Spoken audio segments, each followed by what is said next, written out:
We can, I'm called Omar Dubat, a level 6 medical student. We are presenting a case of appendicitis with my colleague discussant Salah Ahmed, who is a level 6 as well. Our visiting consultant is Dr. Omar Ramadhan, a general consultant, general surgeon from Mombasa. Thank you so much. Welcome, Dr. Thank you. Thank you for having me. So our case. Walaikum salam wa rahmatullah. So our case, I think you can hear me and as well see my slide. So biodata name is JMW, a 35-year-old male who resides in Kino, who works as an artist. Date of admission 3 weeks ago.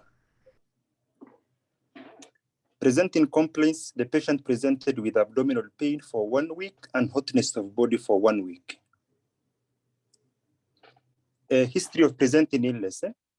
Patient was last well 4 weeks ago when he experienced abdominal pain in the right lower quadrant, which he describes as dull, increasing intensity, non-radiating, and graded the severity of the pain as 8/10, with no relieving factor, but aggravates by eating and coughing. The pain was associated with hotness of body that was intermittent in nature and relieved spontaneously on its own. Patient also reported to have reduced appetite, but not to food, but he was drinking only water. But there was no associated nausea or vomiting. He also reported to have been passing stool and flatus despite not eating for 2 days prior to the admission. But there was no associated dysuria, hematuria, no night sweats, no loss of consciousness, no loss of weight. He consulted to a nearby peripheral facility in which analgesics and metronidazole, which is Flagyl, was given, but reports to no improvement in symptoms. Our patient has self-referred to Kenyatta National Hospital by himself. At the casualty, he was accompanied by his wife, in which at the casualty, blood workups were done, such as full hemogram, UECs, which is the renal function test, and abdominopelvic ultrasound at the casualty. The ultrasound was inconclusive, so an abdominal CT scan was done, which has showed appendiceal mass. A complete blood count also showed elevated white cell count with left shift. 1 week ago, he was taken to theater and a laparotomy was done, showed and removed perforated appendiceal abscess. 3 days after the surgery, the incision site started oozing pus and there was a global abdominal distension. He underwent debridement of the wound. Currently, the surgical site is clean, rest is stable, ambulating, and able to feed orally. Past medical history, our patient is a non-epileptic patient. He is on carbamazepine and valproic acid, which reports to have been well controlled. This is his first admission. There was no previous surgeries, no history of blood transfusion, no food or drug allergy. Family social history, he lives in Kino with his wife and daughter. His wife is a businessman. His daughter is 8-year-old and class 2. His level of education is Form 4 level. There is no history of chronic conditions in the family. He reports not to have been smoked or taken alcohol. He is not under NHIF cover. The review of system, cardiovascular system, there was no dyspnea, no palpitation, no paroxysmal nocturnal dyspnea. In CNS, there was no headache, no dizziness, no loss of consciousness. Respiratory, there was no cough, no chest pain, no difficulty in breathing. Genitourinary system, there was no dysuria, no frequency, no hesitancy, no hematuria. Musculoskeletal system, no, there was no joint pain, no stiffness, no myalgia. In summary, JM, 35-year-old male who presented with a 1 week history of abdominal pain in the right lower quadrant and hotness of body with no associated nausea or vomiting, but with tenderness on palpation, undergone laparotomy for appendicectomy, developed surgical site infection on day 3. Debridement was done. Now the incision site is clean and healing and awaiting for discharge. On general examination, the patient is in fair general condition, lying supine in bed during the time of examination with a good nutritional habitus, not in an obvious respiratory distress. The vitals, PP was 106/72 millimeter Hg. Pulse rate was 88 beats per minute. Respiratory rate was 18 and temperature of 36.9 degrees. Systemic examination, it was asymmetrical, moved with respiration. There was lower midline incision scar that was dry and clean, it was dressed. Umbilicus was inverted. On superficial and deep palpation, there was no obvious tenderness noted. On auscultation, there was normal bowel sounds heard and no brew heard. Cardiovascular, there was no scar on the pericardium. Radial pulse was present. It was regular in rhythm and normal volume. Apex pit was fit intercostal space mid-clavicular line. S1, S2 had, there was no murmur. Respiratory, there was no scars on the chest and symmetry. Bilateral chest rise. On palpation, normal tactile parameters in all lung fields. On percussion and resonant sound heard in all zones of the lung. On auscultation, normal vesicular sounds heard, no added sounds. CNS, GCS was 15/15. He is oriented in time, place, and person. His pupils are bilaterally dilated, reflecting to light. Both short and long-term memory was intact. Cranial nerves were all normal. He had a good muscle bulk, tone, and power. My diagnosis was appendicitis. As the admitting diagnosis, it develops a wound, which then I had also surgical site infection. My differentials was ureteric coli and right testicular torsion. Thank you.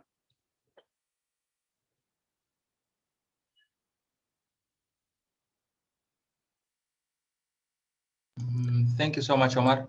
I think your history was presented very well. You took all the necessary details. Since you took the history yourself, what do you think could have changed in this case? Or what would you have done any different? I'm just preempting.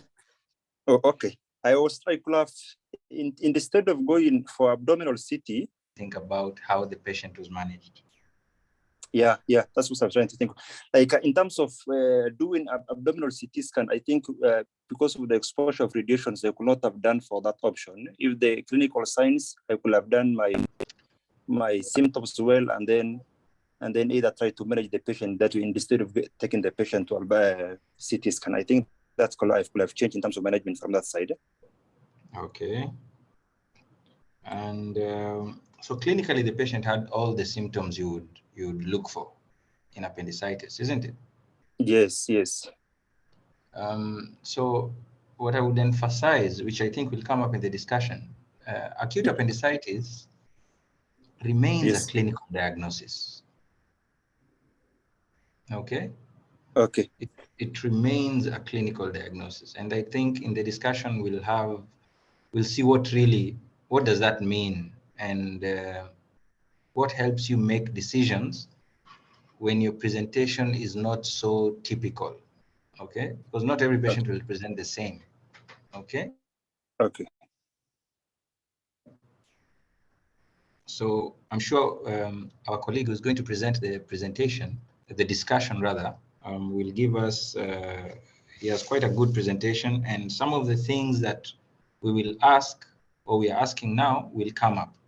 Like for instance, this patient had an ultrasound, isn't it? Yes, ultrasound. Which was inconclusive. Yeah.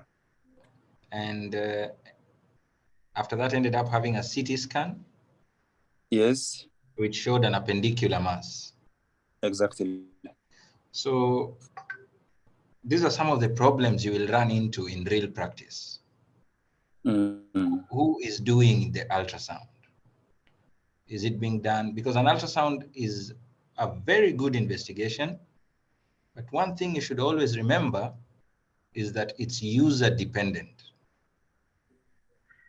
Okay? Okay. We are at different levels of expertise.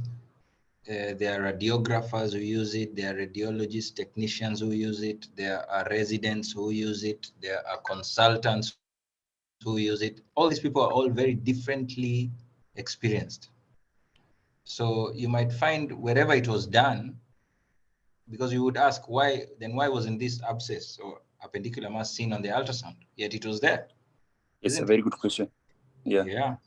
So I think some of those issues will come up in the discussion, and maybe just keep that in mind. Secondly, the timing of surgery. This patient had a surgery 1 week later. Yes, yes.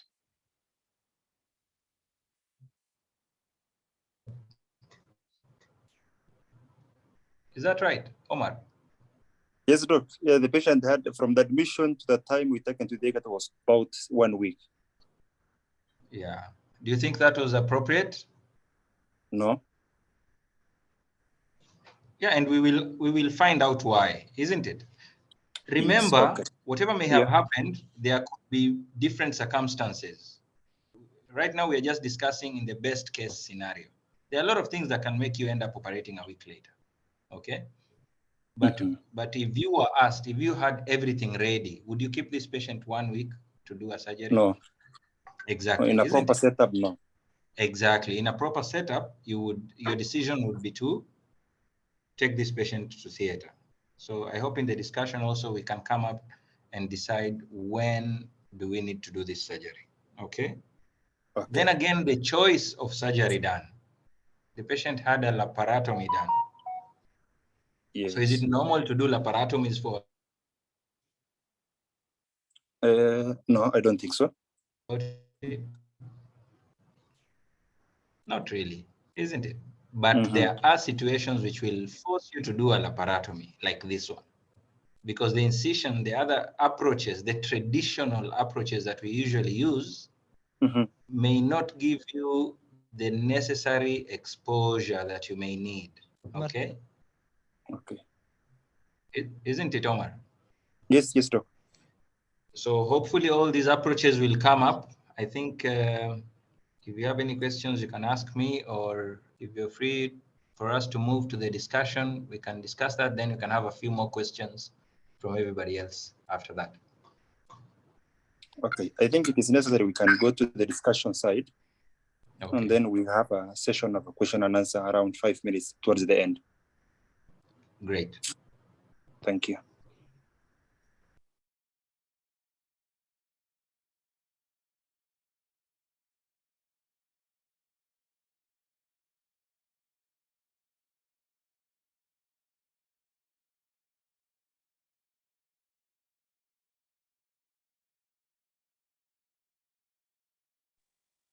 I think I have to be made host so that they can share the screen, right?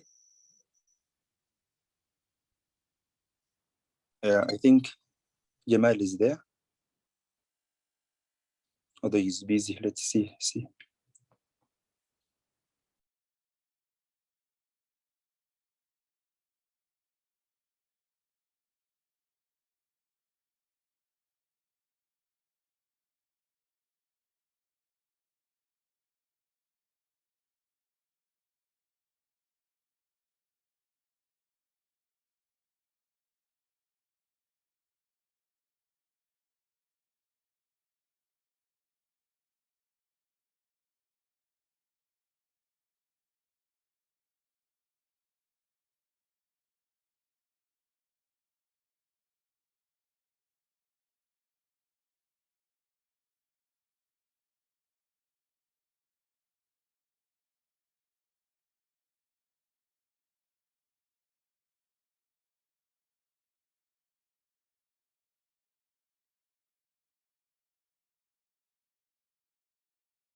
Salah, I think I can share for you and then you start.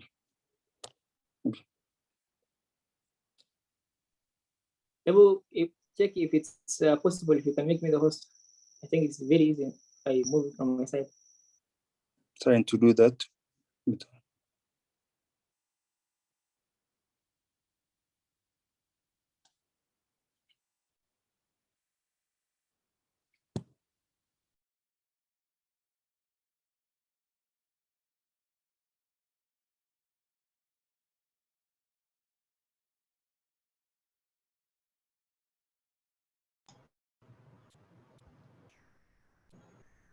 Can you see my screen? Yes, you can see. Yes, I can. Bismillah, moving on swiftly. Now the objectives and definition, anatomy, because of time, we will move on swiftly to the definition. Now appendicitis is the inflammation of the inner lining of the vermiform appendix that spreads to the other parts.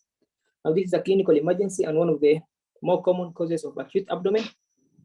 The incidence is lower in cultures with a high intake of dietary fibers.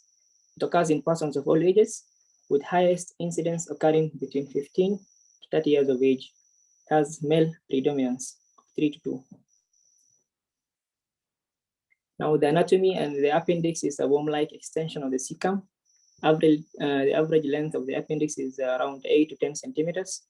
The inner muscular layer is circular and the outer layer is longitudinal and derives from the tinea coli. Now tinea coli converge on the posterior medial area of the cecum. This is the site of the appendiceal base. The appendix runs into serosal sheet of peritoneum called the mesoappendix. The appendicular artery from the ileocecal artery causes within the mesoappendix. Sometimes an accessory appendicular artery from the posterior cecal artery may be found. Now this is the image and appendiceal location in terms of percentages, and retrocecal having 64%. And moving on swiftly to pathophysiology. Now appendicitis is caused by obstruction of the appendiceal lumen from a variety of causes. The causes of obstruction include infection, more common during childhood and in young adults, lymphoid hyperplasia secondary to inflammatory bowel disease, fecal stasis, and parasites. Rarely we have foreign bodies and neoplasms. Now obstruction of the lumen is followed by distension and vascular changes, which may lead to mucosal necrosis. When the mucosal barrier is broken, bacteria invades the vascular walls. Bacterial infection of the wall further weaken the wall and can lead to perforation. Now moving on to the clinical presentation, the clinical features, symptoms, and most of the time it's patient presents with migratory abdominal pain, and that starts in the periumbilical region, then goes to the right lower quadrant. This pain is lessened with flexion of the hip. It also presents with anorexia, nausea, and vomiting. It also presents with obstipation, diarrhea, and appendix next to the bladder or urethra. Inflammation may cause urinary symptoms of frequency, dysuria, and pyuria. Now on a physical exam, the vitals of the patient he might have fever, tachycardia, dehydration. On inspection of the abdomen, complicated appendix movement with respiration may be absent. Distension of the abdomen sometimes can also be seen. On palpation, there will be maximal tenderness at the McBurney's point, which is 2/3 distance from the umbilicus to the aces. Right lower quadrant tenderness and rebound tenderness. We also have voluntary contraction, GADI. Additional clinical signs that the patient may elicit. We have the pointing sign, where the patient may localize a region in the right lower quadrant where the pain is maximal. Where we have the parietal peritoneum irritation. The next clinical sign is the Robson sign. Here, the right lower quadrant pain with palpation pressure in the left lower quadrant. We also have the psoas sign, pain with the right thigh extension in the retroperitoneal and rectocecal appendicitis. We also have obturator sign, pain with internal rotation of flexed right thigh in the pelvic, appendicitis. The Duffy sign, increasing pain with cough. The Bloomberg sign, rebound tenderness related to peritoneal irritation elicited by deep palpation with quick release. When the patient is on moving trolley, patient feels pain. Retrocecal appendix also has flank tenderness, the right lower quadrant. Now, moving on to auscultation findings, the bowel sounds may be absent in perforated appendix and also in paralytic ileus. May be increased in appendicitis associated with obstruction of the cecum. Here findings, pelvic appendix, anterior and suprapubic pain on rectal exam, blood in examining finger. Now, note signs of peritoneal inflammation in the right iliac fossa are often absent in the early stages of the illness. The patient should be asked to cough, blow the abdominal wall out, and draw it in. All of these cause pain if the parietal peritoneum is inflamed. Now, investigations, we start with laboratory full hemogram. We will have a mild elevation of WBCs, more than 12,000 mils. It's a common finding, especially neutrophilia. Values of more than 17,000 cells indicate complicated appendicitis. WBC count has low specificity. Analysis, differentiating appendicitis from urinary tract conditions.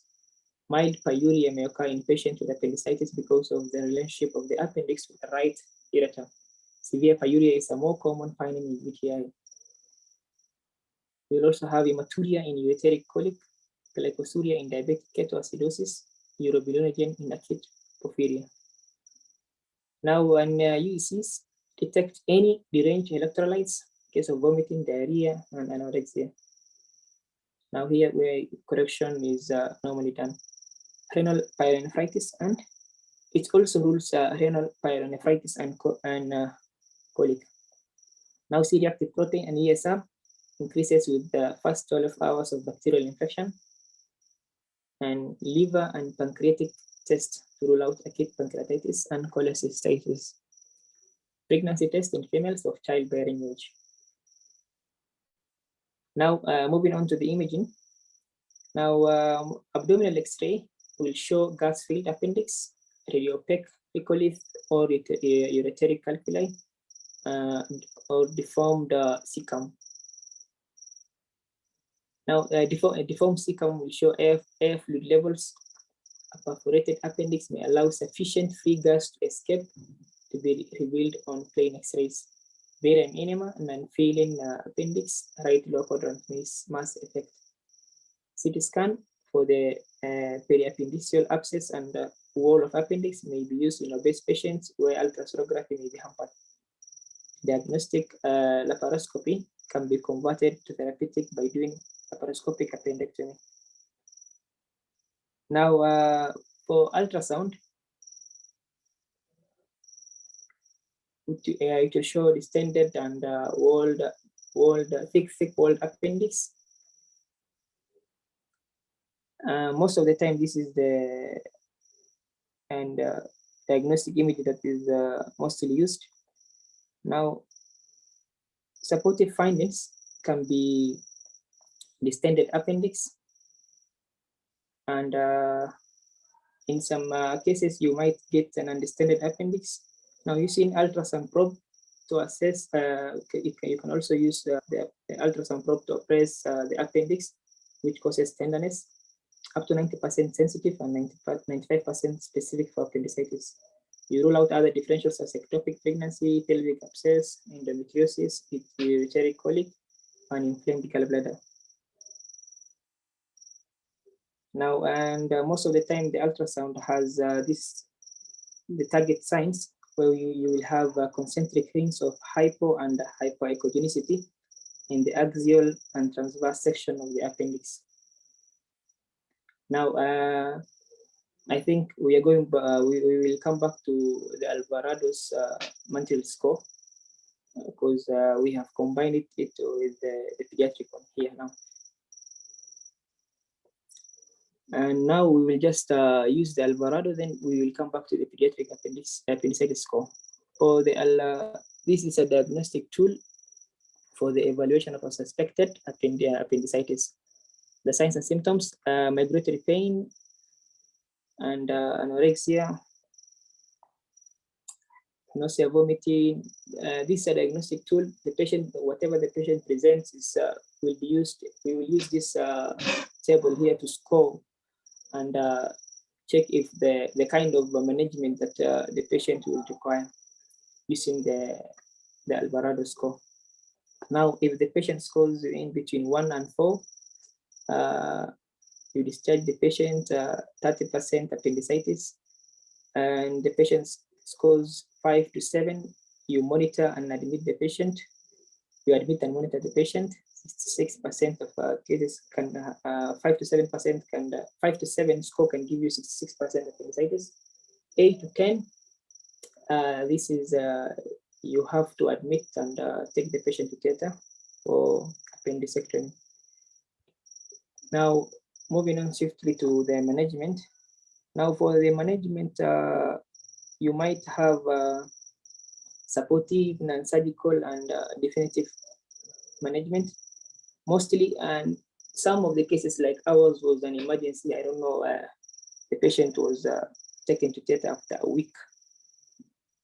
Now, initial management, if a patient presents in the A&E and with these signs, mostly you have to perform rapid clinical evaluation using the ABCDE approach. You also have to screen for the peritoneal signs. You have to keep, if the patient has already, as you have seen that this is acute appendicitis, you have to keep the patient most of the time nil power. You have to give IV fluids, analgesia, antiemetics before you go to the definitive management. Non-surgical treatment, mostly it may be useful when appendicectomy is not accessible or when it is temporarily a high-risk procedure.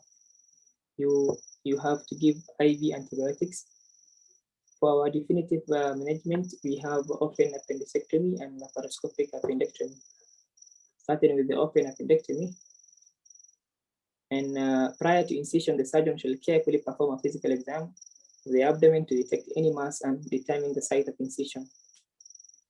I think we have 3 incisions, and for now this is not significant for us. Let's go to because of time. Let's go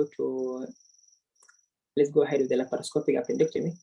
Decreased preoperative pain, shorter time to return to usual activities, lower incidence of wound infections or dehiscence. It is cost effective, but may require more operative time compared with the open appendectomy.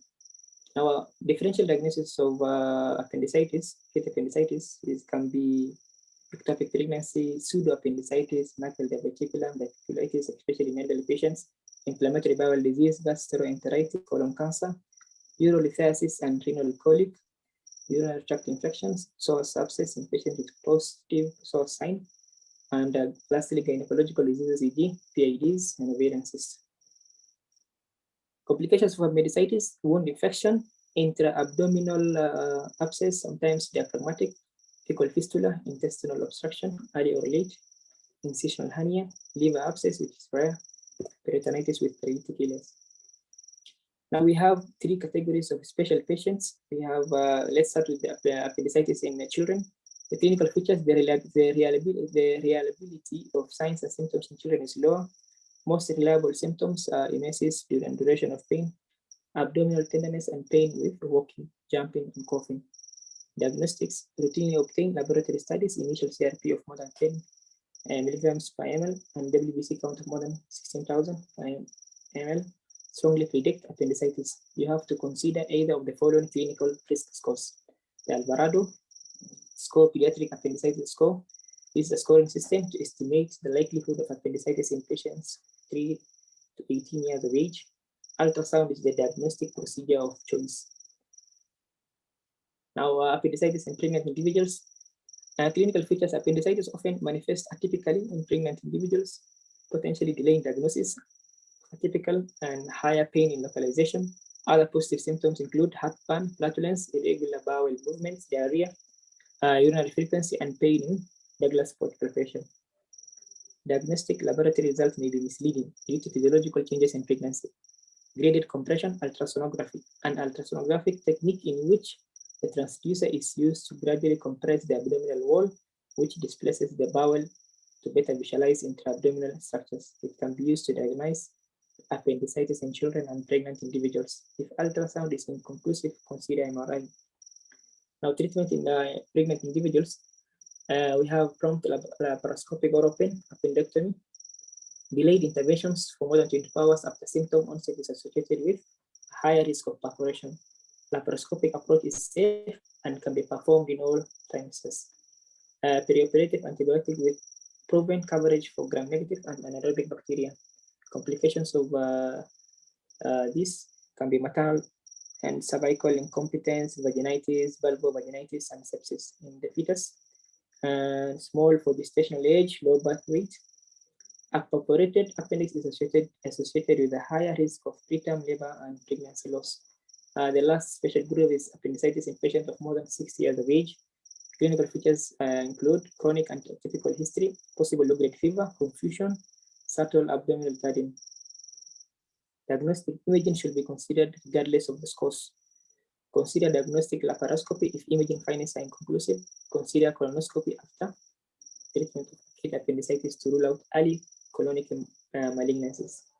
Complications include older patients are more likely to develop complications, especially perforated appendix. Done. Thank you. Thank you so much, Salah. That was quite well presented and with good detail. So coming back to yourself and Omar, what do you think, Salah, about the choice of CT and ultrasound in our patient? Any thoughts? I think in terms of the ultrasound, since it was the first imaging modality that has been used, and it was inconclusive as the reporter said, maybe it has not been done correctly. Because if the CT have picked it, although CT shows much details, but I think for appendiceal abscess that has been shown in the CT, if a proper radiologist could have been done, we could have picked it in the using the ultrasound. Yes. Instead of I think that's my thought. Yes, and that's good because the sensitivity and specificity of an ultrasound is quite high. Although the CT scan is much higher. Remember, these investigations cost money. Okay, a CT scan is definitely more expensive than an ultrasound. You may end up working in a place where CT scans are not easily available. Okay, a lot of things can influence the decision you need to make when you have a patient in front of you. You may be in a place where there is no even ultrasound, and you still have to end up opening up the patient without any investigations. But if we are to talk of the ideal setting, an ultrasound is good enough to help you to be able to diagnose if it's done well. In the event that it doesn't give you the results that you feel satisfactory, then you have the option of either sending the patient for a CT scan wherever you are or referring further where they can get that kind of investigations. Okay. But remember, all said and done, acute appendicitis, especially in the typical age group, is a diagnosis. It's basically a clinical diagnosis. Okay. If you have anything to remember that one thing. Acute appendicitis is a clinical diagnosis. The rest of these other things that you do are there to just guide you or reinforce whatever you already think the patient has, or rule out. Because many a times patients have been diagnosed with acute appendicitis, and after investigations, they are found to have ureteric stones. They're found to have a twisted ovarian cyst on that side. They're found to have a cecal tumor. Okay, you don't want to open a cecal tumor with a lens incision trying to do an appendicitis. It becomes something totally different, okay? Another thing about acute appendicitis, be very careful when you see patients in the extreme of ages. What do I mean?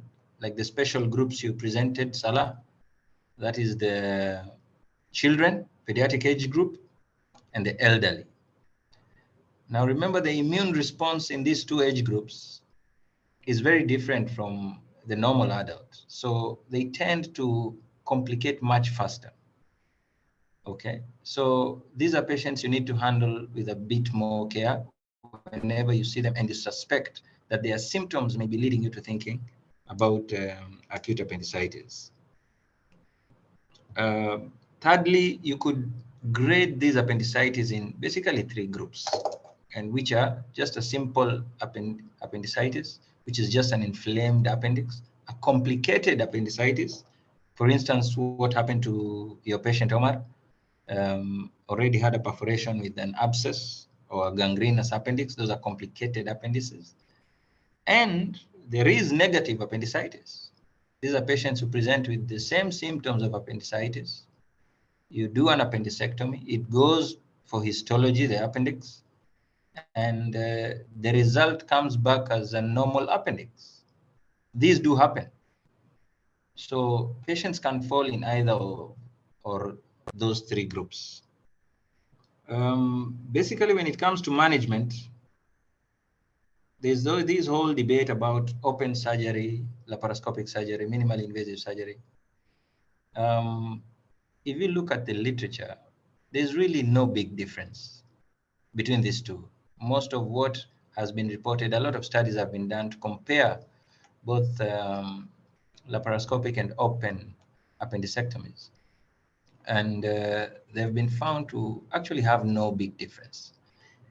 Most people have found studies which say that with laparoscopic surgery, you may have less pain, a shorter length of stay in hospital, less wound infections.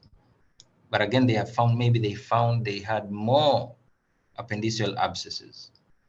So these are some of the things that people may really end up debating. But for you, it's good to just know that the surgery can either be done open or laparoscopic. The advantages and the disadvantages are there, but generally they've been found to be pretty much equal in terms of outcome, okay? And that's the most important thing, I think. So from a history and examination, you should be able to at least make your diagnosis. Then you have adjuncts which help you to make your diagnosis. These are the lab works, the imaging that you do. Those just help to direct your thinking better.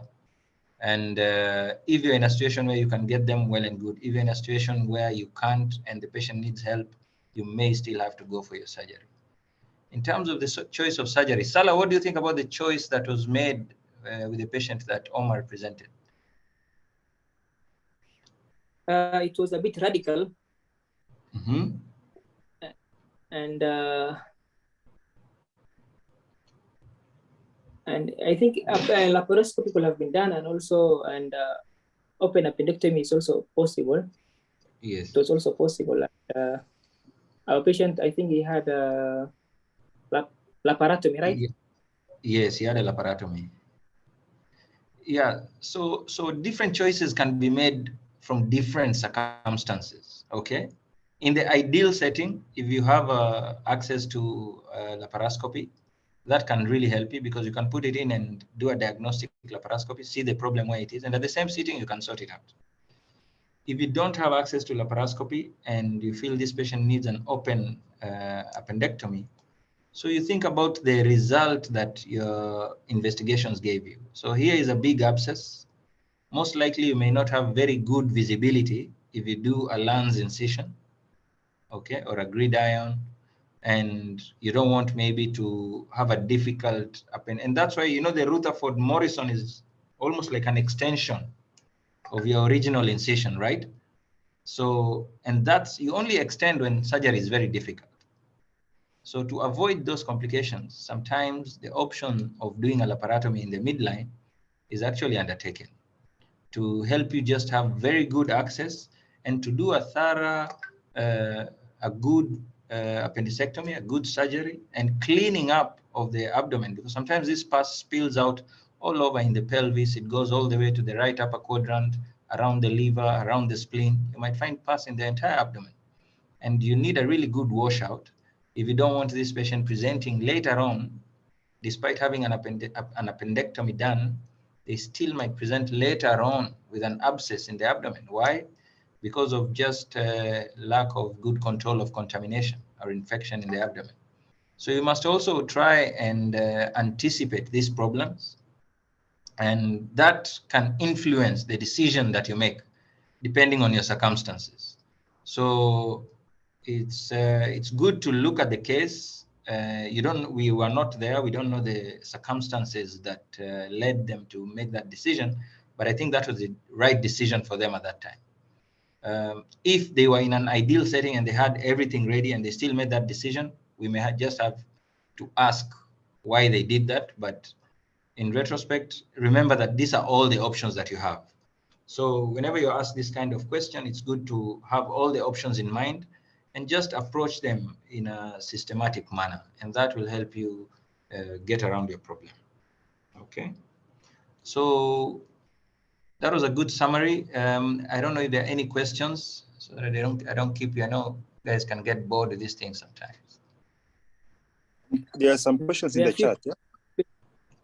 There's some questions in the chat. Assalamu alaikum. Yes. Wa alaikum salam.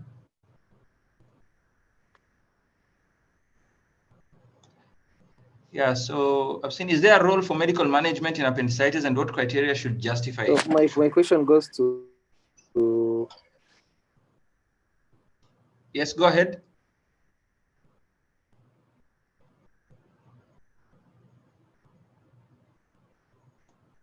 Yeah.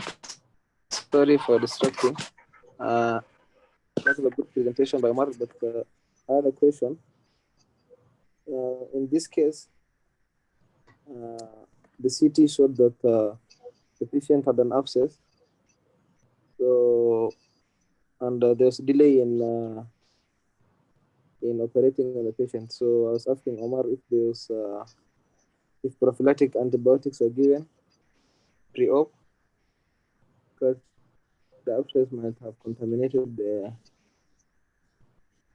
might have caused contamination, and then post-op also was he on any antibiotics and which one? Thank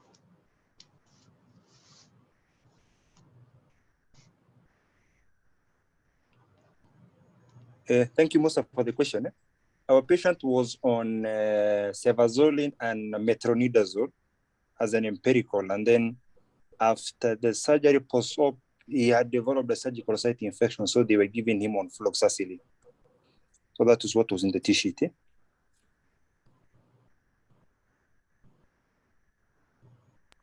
you. Thank you. Okay, so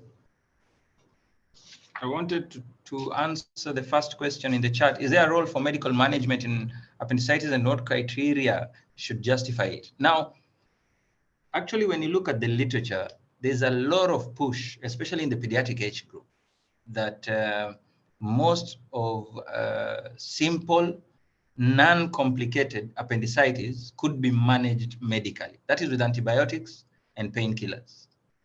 So most of these patients have been given antibiotics and painkillers. A lot of studies at a lot of age groups have been looked at. And most of these patients with simple and non-complicated appendicitis have actually done very well with the antibiotics, and they actually get better, and the need for surgery is averted. But what has been seen on follow-up of these patients, a very high percentage, up to 35, in some papers up to 40%, most of these patients still get recurrence of symptoms and end up having surgery. So when you look at it in the long run, these are patients who will need follow-up. They'll always come back for another scan. They'll always come back for more antibiotics. Pains may be on and off.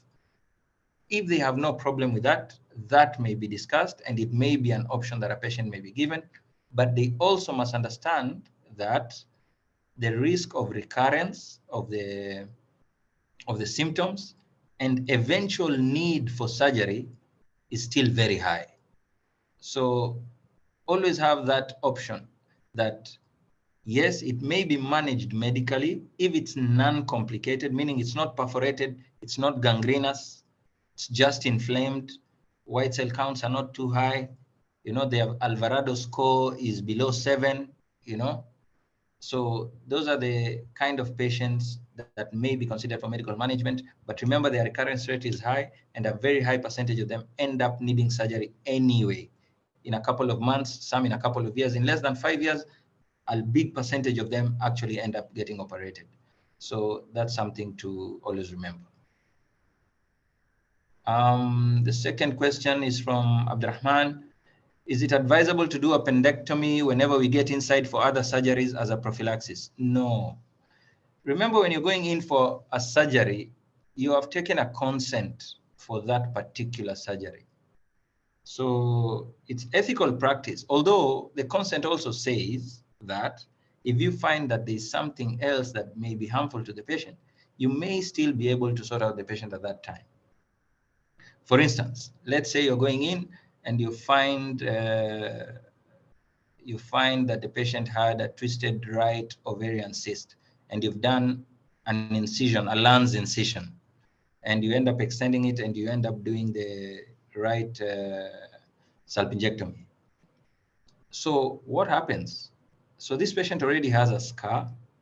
They may be confused to have had an appendectomy, and if they were to present with an appendix later on, that may be a point of confusion. But still, if this is a patient who can express themselves, they know what's happening, then that is something you must not do generally. But sometimes you may be forced to do it if the symptoms of whatever the patient was having are overlapping with whatever you're doing. For instance, you might have terminal ileitis and you've made the incision, and that's why minimally invasive surgery has changed so much. Some of these things can actually be looked at with a laparoscope, and you can look at everything in the abdomen and get to see where really the problem is. And that can avert any further or any future problems in the event that you have symptoms presenting with appendicitis. So kindly stick to whatever surgeries that you've been sent to.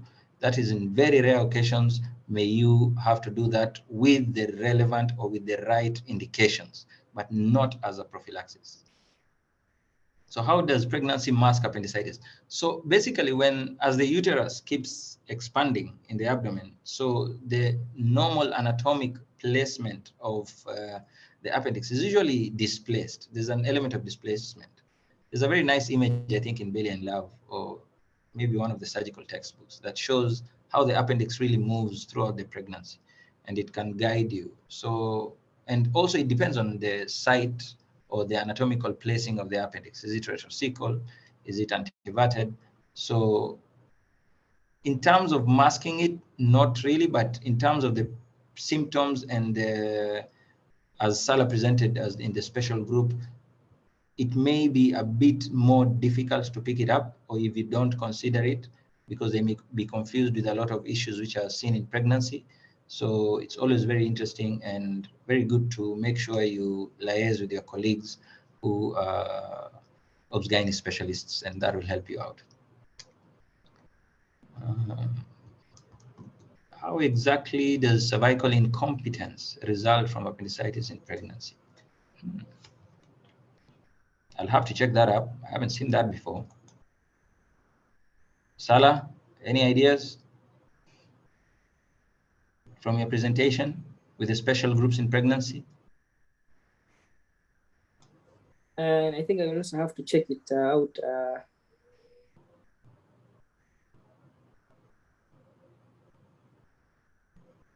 Any other questions, guys? So Salma Hamza, I'll get back to you with that, inshallah.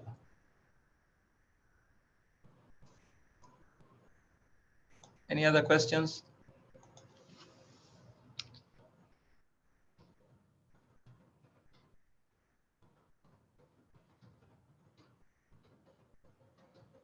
Look, I have a question. Yes, please. In case the patient is obese, morbidly obese, Mm-hmm. And then your workups is not also that much effective, showing you like, and then you want appendicitis, yeah? And Sorry? you wanted to do, like your workups are not like showing you like you are doing, you are heading towards appendicitis, yeah? And you wanted to do an imaging, and then the patient is morbidly obese, and ultrasound will not give you that one. At that time, will not give you a rationale to do for a CT or MRI? Yes. So wherever situations in which the ultrasound you may not get very optimal results, it's better to do a CT scan. And that can give you actually more information, more detailed information, which will help you make the relevant decision for that patient at that time. Remember, you want to be precise with your investigations so that you can make the right diagnosis in the shortest time possible, okay? Rather than going for an ultrasound, it comes back, it's negative, it's not right, then you send them again for a CT scan, and it comes back with a diagnosis. So you see, that's time wasted, okay? So you can actually pick and choose your patients in the right way with the right investigation. It doesn't mean that you run for the most expensive investigation for every patient, no. Like for instance, your question, you've mentioned a special group of people, which may be difficult. They still, a good radiologist may still be able to pick it up, but it's a bit more difficult, okay? So a CT would actually give you more detail, it's easily available, and you should be able to make a decision faster. Thank you, thank you.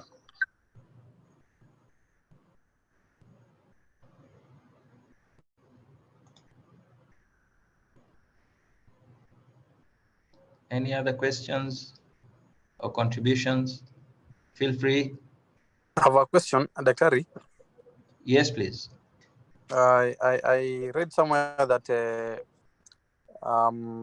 the concept of anorexia being a tool for a high suspicion in appendix, so much so that in the absence of it,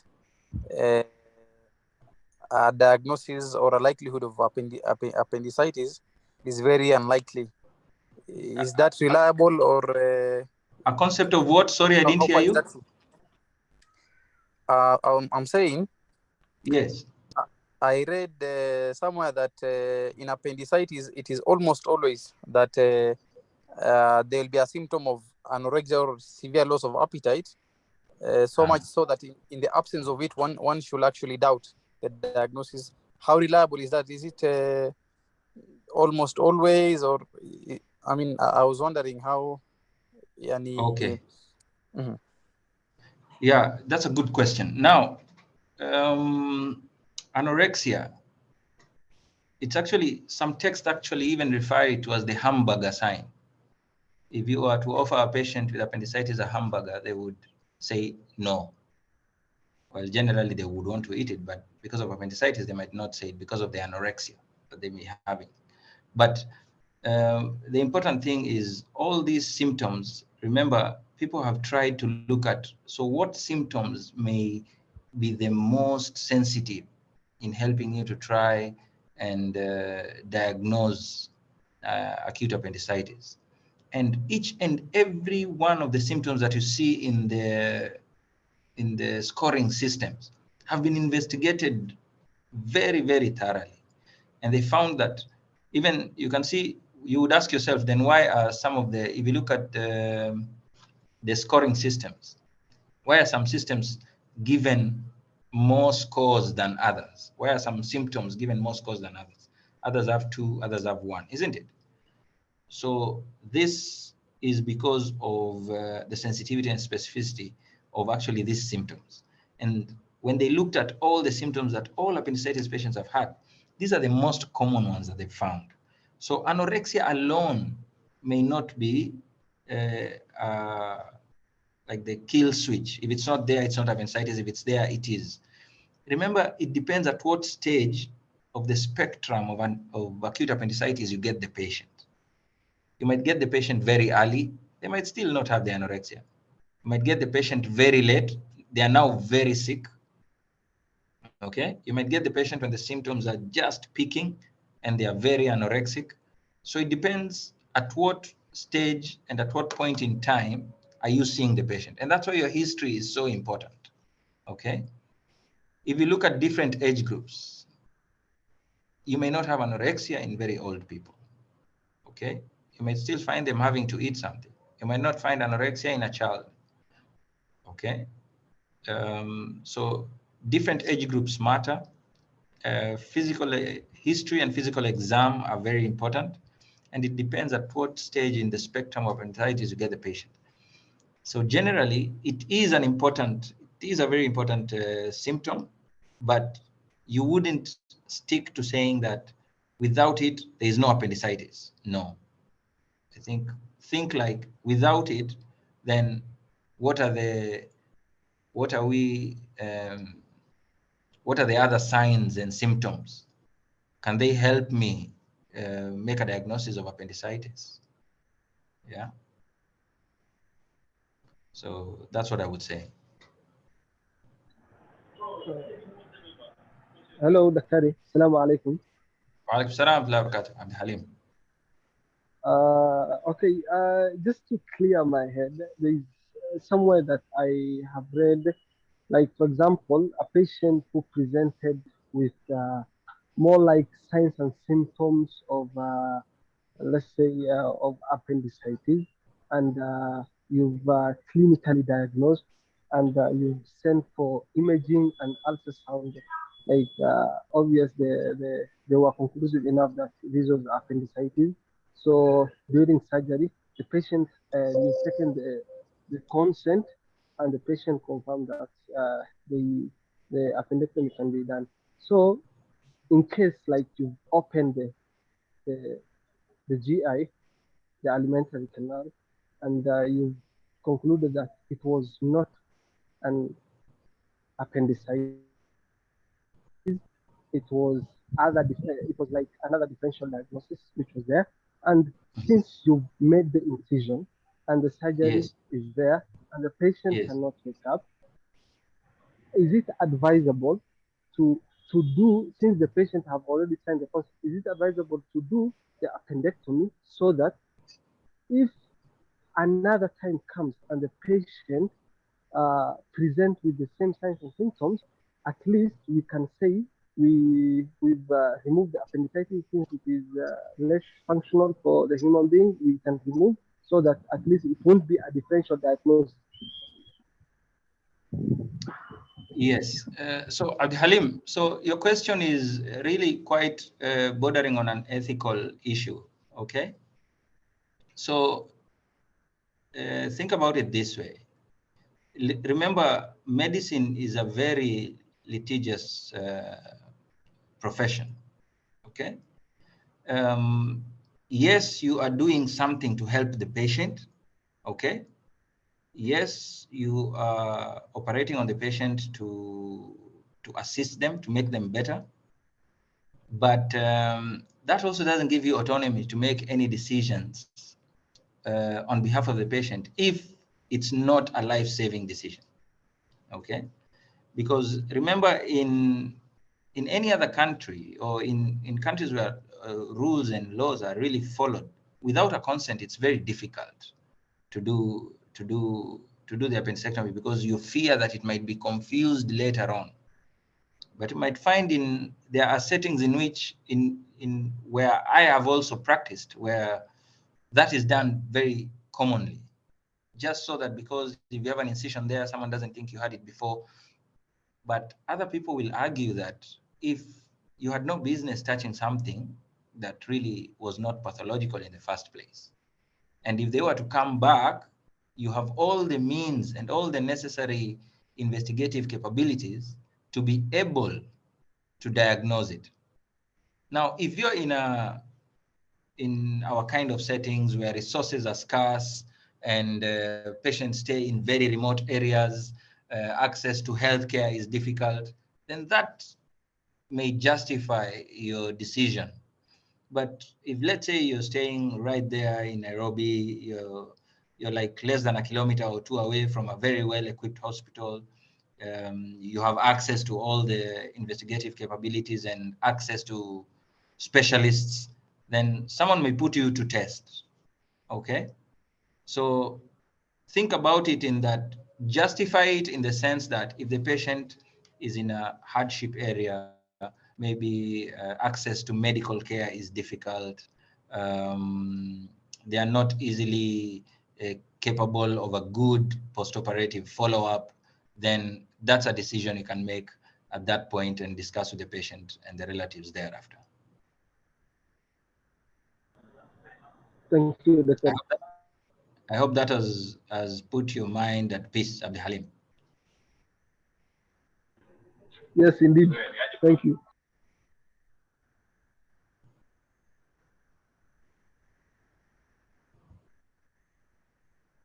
So I'm saying in the chat, between AI and Alvarado score, which one is more sensitive and specific and which one is preferred?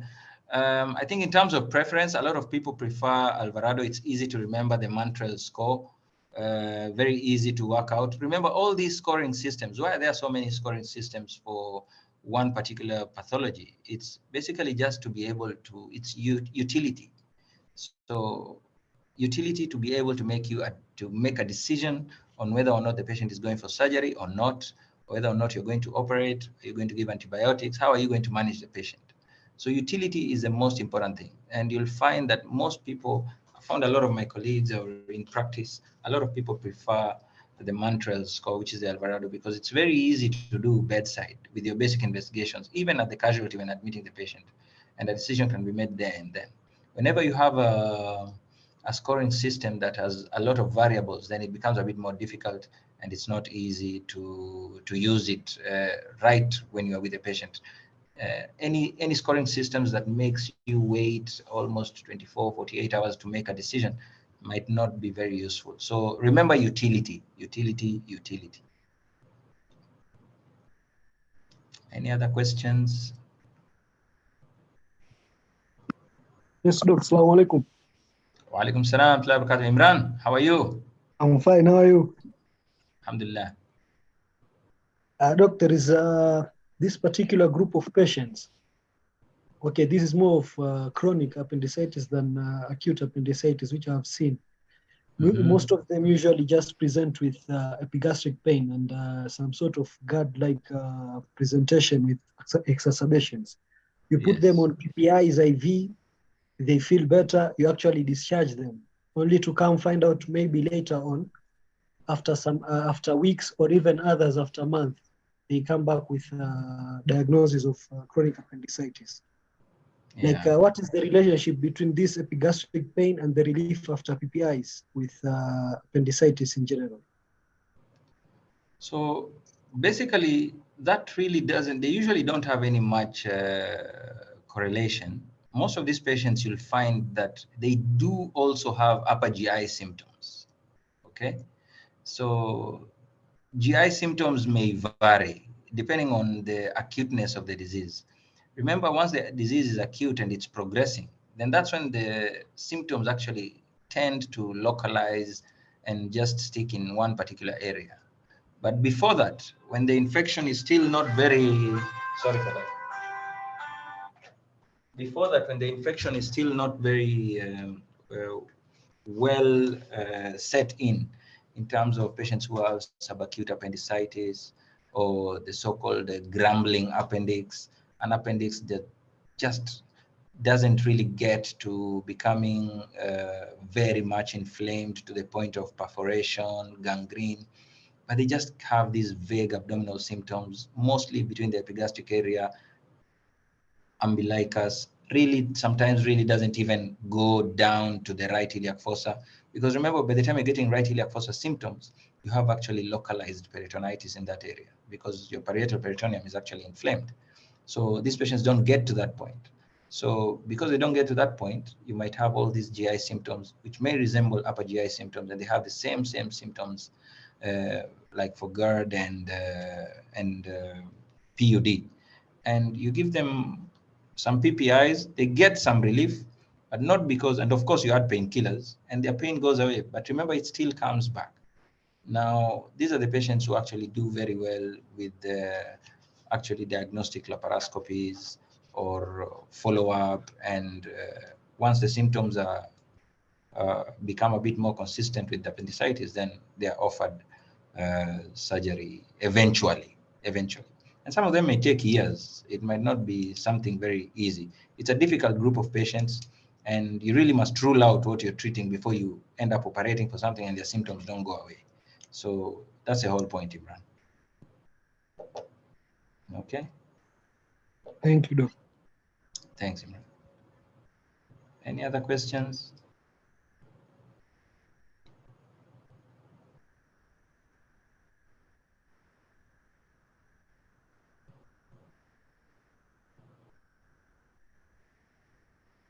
Omar, Salah? Yes, Doc, I think we have exhausted everything. Thank you so much Okay. for your time and your busy schedule that you have decided to give us this 1.5 hours. Thank you so much, Dr. Thank you so much for having me. I'm always willing to come. Invite me again, please. Okay, we are willing more to invite you, Doc. Thank you so much as well. Thank you. Thank you so much for coming, everyone. Assalamu alaikum. Alaikum salam.